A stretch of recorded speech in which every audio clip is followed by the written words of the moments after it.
बेरंग ड्रामे की अगले किस्त में आप देखेंगे कि अपान आईनी के वालिदैन को ये बता देता है कि वो आईनी से शादी करना चाहता है, जिस पर आईनी के घर वाले बहुत ही ज़्यादा परेशान हो जाते हैं और उनके लिए कोई भी फैसला करना बहुत ही ज़्यादा मुश्किल होता है।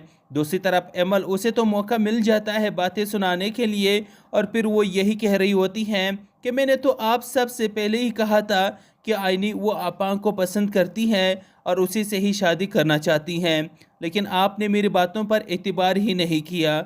आईनी भी बहुत ही ज़्यादा हैरान हो जाती है अपान की बातें सुनकर, और उसे काफ़ी ज़्यादा गुस्सा भी आ जाता है, और यहाँ तक कि वो वक्ती तौर पर अपान से बहुत ही ज़्यादा नाराज़ भी हो जाती हैं। यहाँ तक कि वो उससे बात भी नहीं करना चाहती और उसकी शक्ल भी नहीं देखना चाहती। लेकिन अपान आईनी को बहुत ही ज़्यादा समझाने की कोशिश करता है, लेकिन आईनी उसकी कोई भी बात नहीं सुनती, और वो यही कहती है कि तुमने मुझे अपने घर वालों के नज़रों में गिरा दिया है। आईने के वालिदैन अपान से यही कहते हैं कि हमें सोचने के लिए कुछ वक्त चाहिए और फिर ही हम कोई फैसला कर पाएंगे।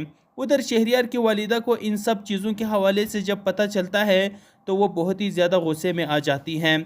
यहाँ तक कि अम्बल को बातें सुनाने लग जाती हैं और यही कह रही होती हैं कि आईनी किस कदर तेज़ और चालाक हैं। वो तो सिर्फ और सिर्फ अपने ही बारे में सोचती हैं, उसे तो किसी और की बिल्कुल भी परवाह नहीं है और न ही ज़रा सी फिक्र है।